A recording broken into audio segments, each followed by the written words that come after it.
From New York City training, thoughts from Nick Cushing and newcomer Burke Risa. 9 games left and 6 points out of a playoff position. And Messi again. I'm Glenn Crooks along with Roberto Abramowitz on NYCFC Views.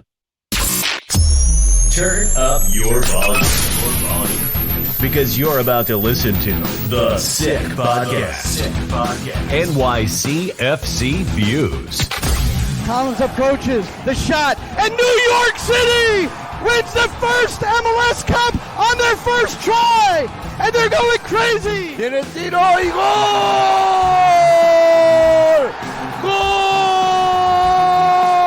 Gol! New York City es el campeón de Major League Soccer. The sickest New York City FC podcast. It's gonna be sick. All right, we're back in Orangeburg, New York. We're inside. It's raining outdoors, but they got the training session in. And I'm Glenn Crooks, Roberto Abramowitz. We are the English and Spanish voices on the commentary side, respectively, for the New York City Football Club. And coming off this Leagues Cup break, they went to West Point, to Austin for like a mini preseason, a lot of team bonding, newcomers, and then Minnesota at Citi Field played well, lost again 2-0. And the inability to finish, Roberto, I suppose is once again the story of the match. Got a striker now, Mounsef Bakrar, had his chances, including one from the newcomer Maxi Morales, who hit a wonderful ball to him. But got a lot to talk about here, but I think you have to start with that once again. And it's, I hate to be trite, but I guess it's the broken record syndrome. That's what we've been talking about all year. It is. And I don't think anybody thought that, even though you're bringing in 6 players, that's going to be a quick fix and that everything is going to be fine after that. I mean, history has taught us in this league that there are very, very few players that hit the ground running and are difference makers. The Zlatan Ibrahimoviches and the Lionel Messi of the world are few and far between. And for most players, it takes a while to adapt and to understand the league and understand the pace of the league and get to know their teammates and then become effective. Yeah. And, I guess that New York City fans and I mean, I can imagine coaches and everybody alike were hoping that it would be quicker than it was against Minnesota. So now they've got to go on the road and play a tough FC Cincinnati team, albeit one that had to play 120 minutes last night in losing to Inter Miami in penalty kicks. And if you're looking at Cincinnati, you can look at it one of two ways. The number one team in the league as far as points is concerned and the leader for the Supporter Shield, or the team that has lost 3 games in a row. I don't know. I don't know if you need to look at it either way. I think you really have to focus on yourself. And for New York City, and we'll get to that a little bit more to the Cincinnati match. So Nick Cushing, we spoke to Nick Cushing and Burke Risa, also was part of the presser today after training. And Burke Risa was certainly a bright spot in this loss for what he could do from his left central back position. And I'm sure you called it the same way when we saw those long diagonal balls gently received by who was ever on the right side, Matias Pellegrini or later Fernandez. They were important changes of the point to really isolate these guys, especially a Fernandez, who Nick Cushing said today, is just a kid that wants to get it to his feet and go one-on-one, like a true winger. So the ability to play that ball, maybe that will spring Fernandez. I mean, there's a good chance we'll see a little bit more of him this week.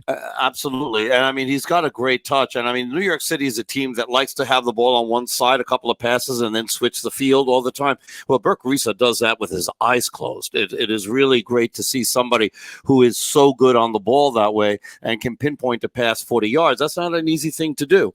And he's able to do that. So that's going to open up opportunities. It did against Minnesota. Problem is that they couldn't finish them. And it's as you said at the beginning, it's the same story almost every week, right? You create a gazillion chances, don't finish them, and then they get one, and it gets deflected, it goes over Barraza, and it's a goal. So Right. it's happened a couple of times already this year. Hopefully they can break it. Still 9 games to go. The road is a little bit tougher now than it was a week ago because it was 10 games, 4 points difference. Now it's 9 games and it's 6 points difference. So the margin of error is now even tighter for New York City. But if they can get a good result in Cincinnati, next 2 games are at home against Canadian foes, Montreal and Vancouver, and we'll see what happens there.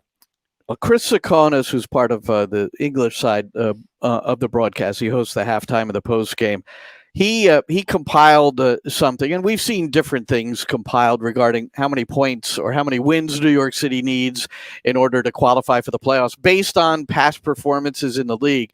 So he looked at the last 3 years and the 9th place teams in either conference. And the range was 41 points to 47 points, which means before the Minnesota game, 5 wins, well, still now, 5 wins would be necessary to at least get at the lower part of that threshold. And you might even want a little bit more security than that. For sure you do. And you're also trying to leapfrog 4 teams at this point, 6, right. And that's, that's part of the issue as well. And then you have a team that's coming from behind that hasn't lost since a certain trio of players from Barcelona decided to join the team. Yeah, no, that's for certain. But before we leave Burke Risa, I want to talk a little bit more about him.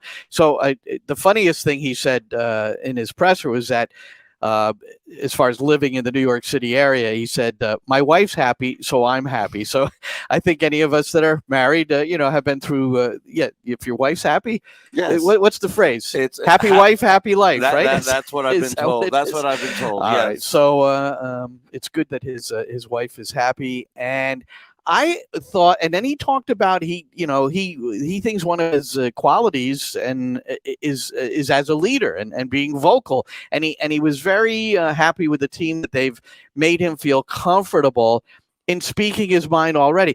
Check out this pregame huddle and this photo of, and that's Burke Risa leaning down, clapping, and speaking. So this is his first start.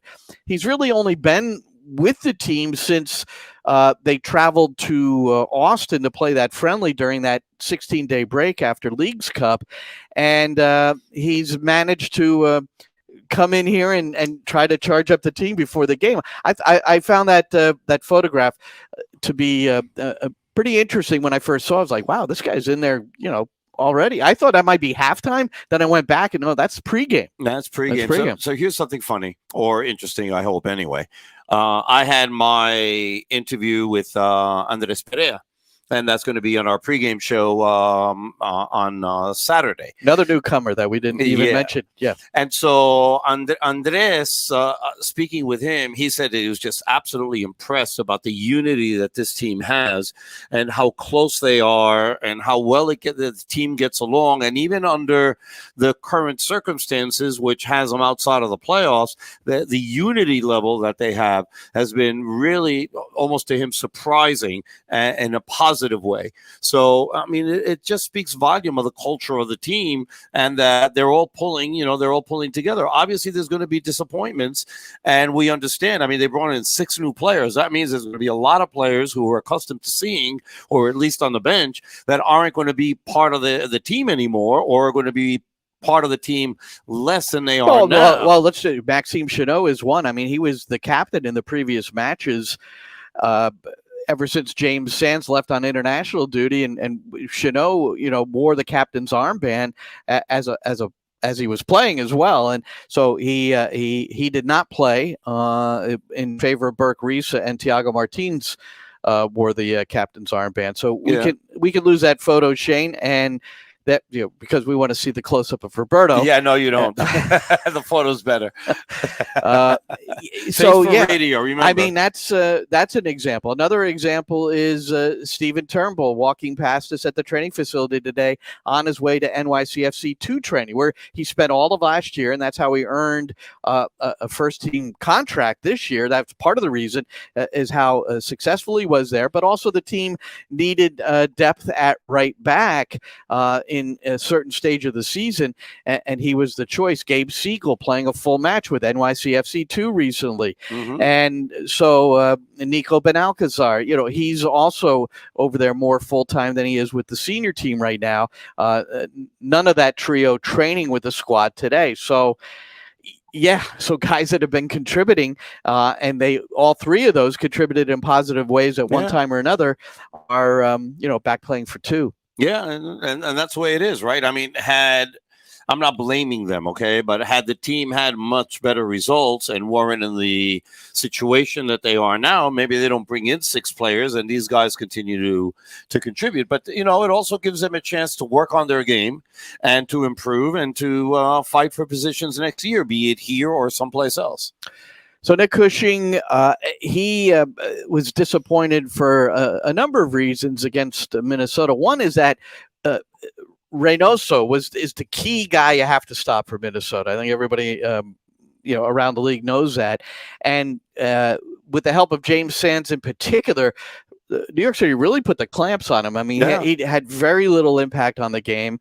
Timu Puki was invisible. He was another guy that they wanted to focus on to make sure that he didn't get any clean shots because he's a good finisher. Mm-hmm. And then Langwane got injured very early in the game, so he ended up not being impactful. But that was another player that they were focused on, the leading scorer for Minnesota. That's the guy that had 15 goals all competitions coming in, and unfortunately, he went down early. But then Jan Gregush comes in for him and ends up scoring the game-winning goal on the deflection off of James Sands. So it was an unfortunate. It's the second time this year that an identical goal, really. Yeah. That a shot from outside the box hits a defender and goes over Luis Barraza. So I'm looking at Bebelo Reynoso's numbers.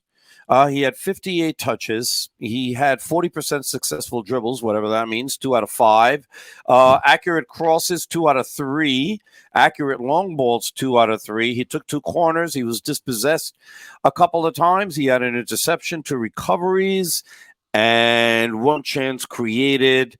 He had 31 out of 37 passes that were accurate in 68 minutes, and they pulled him out of the game. All right. Well, the chances created. I mean, he's one of the best chance creators in the league, and the fact that only 1 was created, I think, speaks well to New York City FC. So, Roberto, it's it's sitting right in front of us. 9 games to play, 6 points off the pace, and it's going to be a difficult proposition considering the fact that you have to move past some of these other sides. But I think every time we've had a chance to talk to Nick or the players, and I think you've already iterated it, it's interesting that around here, because we've been here since the start, and I can tell you that we've come to the training facility in years past at times when it hasn't been going well, and you can tell by looking out at training and maybe body language and things like that. You really, I don't sense anything when we're up here that, it's only 1 win in 16. I mean, that's the fact. 1 win in 16. Well, 2 that's if you want to 2 if you want to consider Toronto in the League's Cup. I meant MLS games. Okay. So I do mean MLS. So, but and you can look at it from 2 ways. I mean, I like to look at it from a positive way, which is the team is together, they're engaged, they want to win. You know that they're disappointed after the game because you see them after the game. Sometimes we see them if we get a chance to go down to the locker room. Sometimes we run into them in the parking lot. If it's an away game, we definitely see them, on the plane, and we get to talk to them, and the disappointment is there. They care. They really care. They're very disappointed, but they're able to get over it and then put in a positive, performance and practice. And, it speaks volumes in a good way. The last thing you want to see, okay, and I know that a lot of people think this way, that the team should somehow, everybody should be fighting with each other or really being upset or moping or yelling, and that's the only way that things should be. No, it doesn't have to be that way. It really doesn't have to be that way. And you can tell, I mean, the performances are positive. Sadly, the results aren't positive. So, but the team is going out there. They're You can see the effort. Nobody's dogging it. There aren't that many problems that way. You don't see any of those things. And I think that speaks volumes for the team. Also, there really hasn't been a game, and Nick mentioned it earlier today. There's no game that this team has been blown out. No, that's not happening. And I think the way Burke Reese, one of the newcomers, the way he positioned it is that he is comfortable already to speak his mind about things. And I think you have to place demands on each other. There's accountability. But I was just reading a book. It's a golf book, but it was the psychological aspect of it. And golfers just go through these ups and downs, and within a round, bad shot, whatever it is. And this one golfer, the way he put it was attitude is gratitude. And it was just like anytime I get down or start feeling almost sorry for myself or just, in somewhere in a negative way, I just remember and think how grateful I should be that I can play this sport. And it's really, I suppose that's a life lesson as well. I shared it with my kids because I think it's really, it is part of it. Sometimes we allow things like losses, overcome us. And no, be grateful for what you have, but you've got to come out and you've got to make it happen. And not everybody survives. Gio Savarese, a friend of both of ours, was sacked by the Portland Timbers with a heavy heart out there. I mean, Neb Grabavoy, who was with the New York City FC as a player early on, is now the general manager, and he was the guy that had to tell Gio that I'm sorry, we're going to make a change. And Miles Joseph, another friend of ours who was Jason Christ's assistant here with New York City FC, is going to take over on an interim basis. And I have been told that, he's going to be given a chance to win the job. So how it goes down the stretch will be really important for Miles. So here's something that happened today, and I want your take on this because you look at everything from a coach's standpoint as well, right? So there was during practice there was a prominent player. I'm not going to name names right now. There was a prominent player who played a really lazy pass to somebody who was wide open and missed him by 5 yards. Okay, and the ball just went out. And one of the dads that are here, and we have a lot of dads that come around some here. Teenagers in the program, and some of some of them on the first team, right? and we started to talk, and he said, "See, now back in my country, okay, that he said he wouldn't play." I said, if he wouldn't play at all. They would have said something to him on the field. They would have yelled at him on the field. And then, he would have paid a price for that sort of thing, because you can't do that in a practice, and you got to teach him a lesson. And then next time he won't do that thing. There's so many different schools of thoughts on how you get the best out of a player. Okay, so for some coaches and old school coaches, it could be that you stop a practice and you scold somebody and you put that sort of pressure on them. But there's also different ways of doing things like that, which you can speak to him afterwards if you think that he's not doing well. But you're answering your own question, right? But I just want your way here with Well, but I want your take on this. Or as we saw in Philadelphia. Right, Titus Magno was left off the 18, which is now no longer 18, but we call it that. Was left off the 18 because he had a really poor week of practice, and that was a message that was sent. So, what's your take on doing those things? Do you stop a practice and scold somebody if you think that they're not doing what they're supposed to do, or if you expect better from them, or do you wait, talk to them? What do you do? You do that if you know that individual will respond to that. And that's the thing. And I think that's where coaching has evolved, and the old school men or women, might think less of this, but it's really getting to know each player individually and knowing how to get them to respond.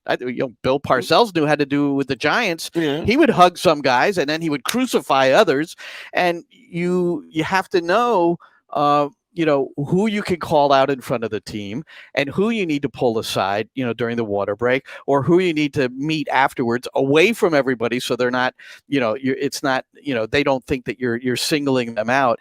And it really is the way to go, because we're all constructed differently. We were all raised differently. Right. Your parents raised you a certain way. My parents raised me a certain way. I had a certain environment in grade school, in high school. I mean, everybody comes from such a different environment, some different countries, different backgrounds, different socioeconomic. I mean, it's just, there are so many aspects of this. So that's where coaches have really, their jobs have been made a little bit more difficult, but I think more effective if they take the time to get to know each individual the best they can, so then they can get the best response out of them. So the old school of thought was you treat everybody equally, but at the end of the day, you really can't.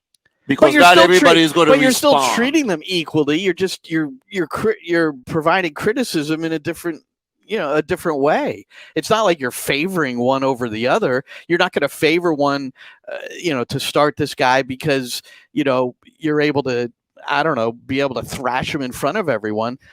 I think I've done this before, and many people know I coach Carly Lloyd. I made a deal with her once because I wasn't happy with the team, and I said, Carly, at training today, it might be your best training in the history of yourself as a player, but I'm going to hammer you on this, and this. And I want you to allow me to do it and look me in the eye and say, yes, coach, or yes, Glenn.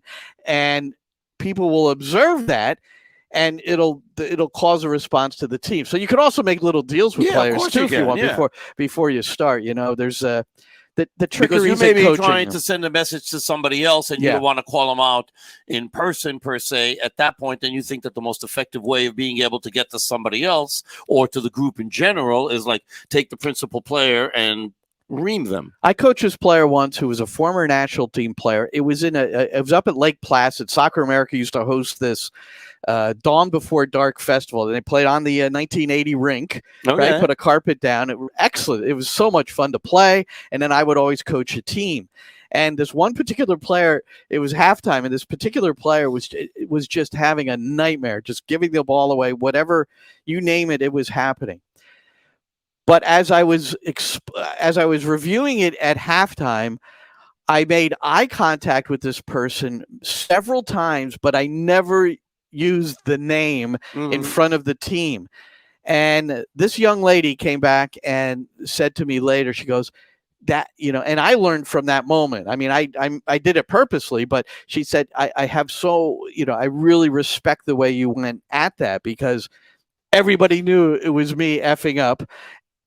Everyone knew you were kind of talking to me, but you never directed it at me and criticized me in front of everyone. And I just remember that. Here's something important, that person was self-aware enough to be able to understand the message, and not everybody is as self-aware as that person was. Well, the eye contact was the key. The eye contact was the key. Yeah, right. But the other people that take it personally, there's all sorts of personalities, and as you mentioned before, different ways of being raised and how they absorb information, and how much criticism they're able to take, because there are a lot of people that can take criticism very well, although it be constructive. Yeah.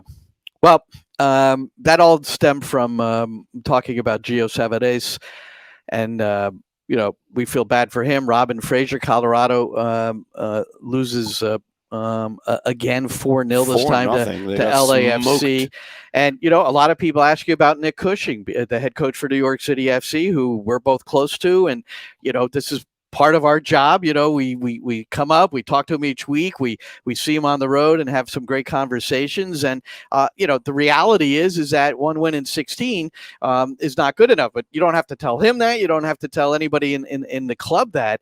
And whether he's in any sort of issue, we have no indication that that's the case. I would think at this point, no matter what, he'll get through the year, and then there'll be some sort of an evaluation. When they evaluate postseason, they evaluate Nick, they've got to evaluate everything that they did from the top down. Okay, because this was an incomplete team. They bet on the fact that they were going to convert Tyler Magno into a 9, the same way that they did with Tati Castellanos. They're not the same person. It didn't work, and they got caught short, right? Because there was nobody else. They brought in I don't know if it's 100% that, because I think they were. I mean, that's the thing that's wrong, right? I mean, that was the main. But I mean, it was the main problem. But it wasn't like they weren't looking at strikers. Well, they couldn't bring it in, but they couldn't bring one in. Right. But there are strikers available. Other teams were able to bring strikers in. That's understood, but every situation is different. But I don't think you can say that they banked on Tyler Magno being the 9. What was Plan B? They were not banking on Magno being able to convert into a 9. Okay, so what was Plan B? Plan B was to try to, through the primary transfer window, get yourself a striker within the budgetary rules, the guy you really wanted, et cetera, et cetera, et cetera. Didn't happen. Right. So, well, it's not banking on Magno. It's like they didn't get the striker. It didn't work out. Right. How is that banking on Magno? Well, they didn't bring anybody in. All right. Well, they tried. Okay. Well, Gabe Siegel, and Gabe Siegel was given an opportunity and actually scored a couple of big goals. Correct. Yes, he did. 2 late goals to. So 2 of the points, if Siegel doesn't score those goals, New York City's 8 points out of a playoff berth. So yeah, I mean, you got to look at it that way, right? Orlando was 1. What was the other? Was it Atlanta? No, Columbus. Columbus. Yeah. Yeah, and so yeah. Columbus was Hack. Hack scored the. Hack had the goal that Columbus. I forget. Orlando and there was one more and another game. I can't remember which one he scored. I can't. My memory. All right, Shane. Hey, guess what, Shane? It's time to kick it around, man.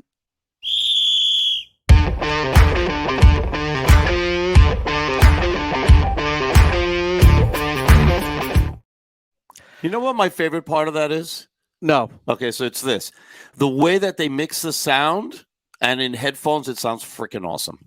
It does. So please listen to NYCFC Views with professional headphones so that you get the full effect of the music. Well, it has to start off with Lionel Messi. This is funny because I every now and then I ask my wife, "Hey, watch a game with me." Because she's not, generally speaking, she's not going to turn on the TV to watch a soccer match. That's just the way it is. So I say, come on, let's sit down and let's watch Messi. So at 2-0, she was like, what's going on? I go, that is 2-0 down. I said, well, we still have to hang in there with it. It's only 55 minutes gone by. And sure enough, it ends 3-3 through overtime, PKs. Messi steps up, makes his to get them off to a good start. And here we go again. And he didn't score any goals. And he only stopped him. He had 2, I guess, probably 2 chances created by anything he did. And both of them were goals. Yeah, 2 pinpoint perfect crosses on Campana. Campana, not Campana. There's Campana? no N here. Okay. It's Campana. Well, I've heard it different ways. Well, I'm telling you, it's Campana. Right. It's not Campana. I had to correct my son on this yesterday, and then he kept on hammering. Are you sure there's not a little city? There's not a city over the end? Anywhere. Okay. Trust me. All right. Trust me. I do this for a living.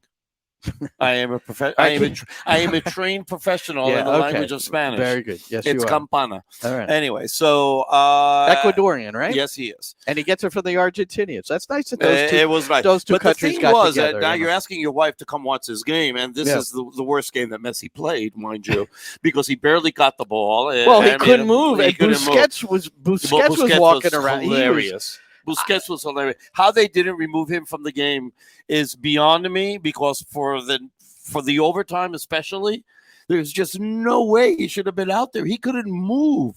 He's like so tall and lanky. He almost looked like he was on he was a marionette being moved around the field or something. That's the amazing part about this game is a club like Cincinnati that's normally secure with a lead. I mean, that's if you had to point to anything that they're very certain of is how they defend with a lead.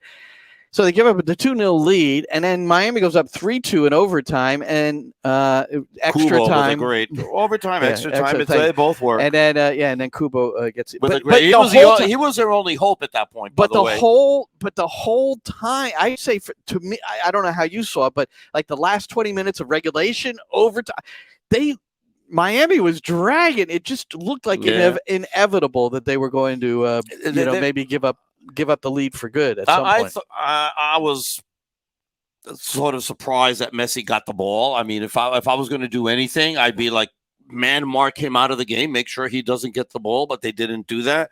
And then Cincinnati gave up a lot of the ball because once they took out Brandon Vasquez and especially Lucho Acosta, then they really stopped. They didn't have the ball, and then they were just hoping to get counterattacks. And I have to say that it was one of probably the worst performances I've ever seen in a game in MLS. But Sergio Santos was brutal last night. He was absolutely brutal. He had so many chances to be able to do something, and then he would react late. It didn't seem like he put in a full effort, like he wouldn't run, or if the ball was 5 yards in front of him and Messi had the ball, he wouldn't run to try to track him down. And I was like, I guess at one point, I think I texted you, and I was like, will he run?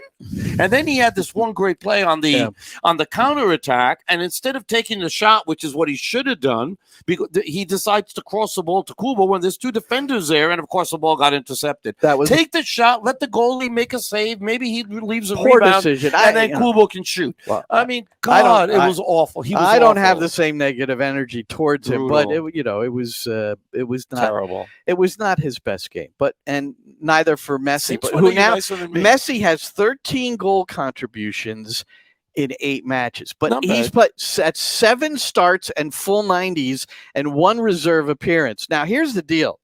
So, you have to ask yourself at some point. Well, here was Messi near the end of the game. Here, can we see? Let's show that picture of Messi as the game. I mean, he couldn't even stand up straight. This is amazing. This is before he's taken his penalty, and this was in some point during the overtime. So here's the thing, right? The guy barely had a preseason, right? And by the second game, he was playing 90 minutes. It's just phenomenal. I mean, we know he walks a lot during the game, and that's fine. He's allowed to walk all he wants during the game, and everybody else around him can run. They did this with Valderrama. They did this with a whole bunch of players. This is not anything new, right? You give him the ball, and all of a sudden, he has energy left over. And that's part of the discussion, Roberto, about because we've heard along the way, it's like, wow, Messi wants to always finish a match. So if he starts a match, he wants to finish a match. But what about the analytics, the data, the GPS, all that? And part of the narrative has been, well, he doesn't have that many explosive moves during the course of a match, at least from what I've seen. Well, we can't see everything off the ball. But again, when you're standing, you're generating data. I mean, you're using energy when you stand. When you walk, you're doing that too. So it's not, if you're on your feet, and obviously he's involved in some collisions and things like that, but maybe, just maybe, because he's not logging the same sort of acceleration as other players, he can play more consecutive games, even if he's not 100% fit. One of the things that was very interesting, and this was on Twitter the other day, somebody was clocking him and said that his speed without the ball, is less than the speed when he has the ball. He actually runs faster with the ball than he does on a full sprint looks that without way too, it. I guess, Yeah, I mean, it's amazing. It is just absolutely that ball is attached. Amazing. And he doesn't have to run as much as other people to be effective. And people have to understand that. This isn't just about running all the time. And look, I ran 5 miles. He only ran 2. Yeah, but he put up 3 goals and put up 2 assists. And that's what he did, because he doesn't need to.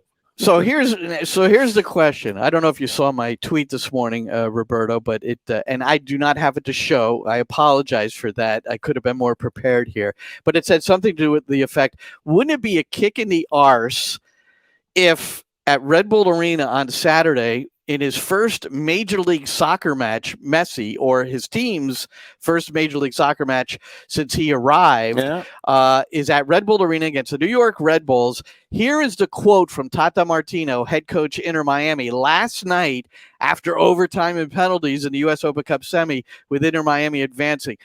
Quote, "We've played 8 games. It's clear that Leo," that's Lionel Messi, "like many other players, is arriving at an important physical limit. From today on, we will begin to evaluate how to handle, at minimum, the next 3 games." I mean, do you think there's a chance that he will not be in the starting 11 against the Red Bulls on Saturday night? I do. And my goodness, and this is the dilemma all over the country. The people have elected to pay a lot of money for tickets, and there's going to be some games he either plays a little or not at all. I don't know if he won't play any games at all. I think that he'll be in every match. I think that Tata Martino has every right to protect him physically because you don't want to kill the goose that lays the golden eggs. Yeah. So you've got to make sure that he's 100% because not only just from a marketing perspective, obviously, but for more importantly for competitive reasons. You want to win games. They know that they're in a very hard position and they basically have to win out for the rest of the season, and you want to be able to do that, and your best chance to do that is having a healthy Messi. You can't, allow him at 35 years old, 36 or 36 to, run himself and then get, No, pull a hammy or something like that. No, that's you exactly. Protect them. So these are soft tissue injuries waiting to happen and they almost always happen. Almost always in the tail end of games. I would think when you're pushing yourself, when you're making that last stretch to get to something because you just can't get to it in the same manner. But again, go ahead. I think that if they didn't play overtime, right, and Messi played the entire overtime, if they didn't play overtime, I think there was a good chance that you'll see Messi for 45 minutes. They'll come in the second half. But now that they did, I have a feeling that Messi's coming on 60 plus. I'd be shocked if he starts. I'd be absolutely shocked if he starts. I'd be surprised if he plays 45. I see him as a 30-minute appearance, and that's that because they played Wednesday, Saturday. If it was Wednesday, Sunday, then maybe it's a different story. But sure. and what Nick has talked about it here, it means a ton. Of course, but you and I feel bad for people who bought tickets for Red Bulls and all that. But look,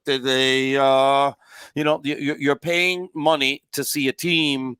Whoever the players are, and they have a right, to protect them. So, and I know the tickets are 300 and change right now, and up. But we'll see what happens. You and I won't be there because we're going to be in Cincinnati. I know. I'm not disappointed, but when I saw 26, I immediately looked at the New York City schedule. Where are we? We're in Cincinnati, so we won't be able to go and cover the game like we have sometimes. But I already saw him in Philly. See, I already went down to Philadelphia and saw him in the game against Philly. Oh, well, you're a better man than me. I think I was more comfortable watching from my bed. You might have been. Yeah. Well, I got a prime seat in the press box. I was quite excited. No. Very good, Roberto. All right. There's one other. There's a player. If you haven't seen this guy, and I remember being disappointed when New York City went to Houston, and Carrasquilla. Carrasquilla. I'll call him Carrasquilla. No, okay. God. Thank you.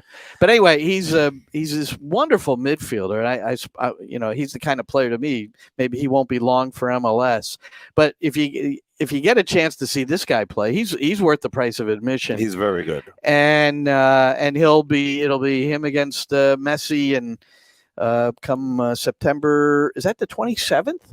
When is the? I think that's right. I think it's September 27th, which is going to be 3 days before.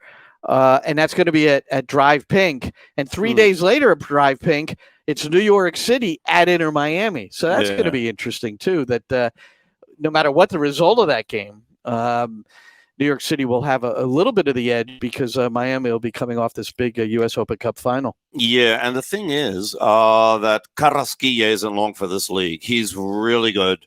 There's a lot of interest already in him in Europe, so it seems that he will.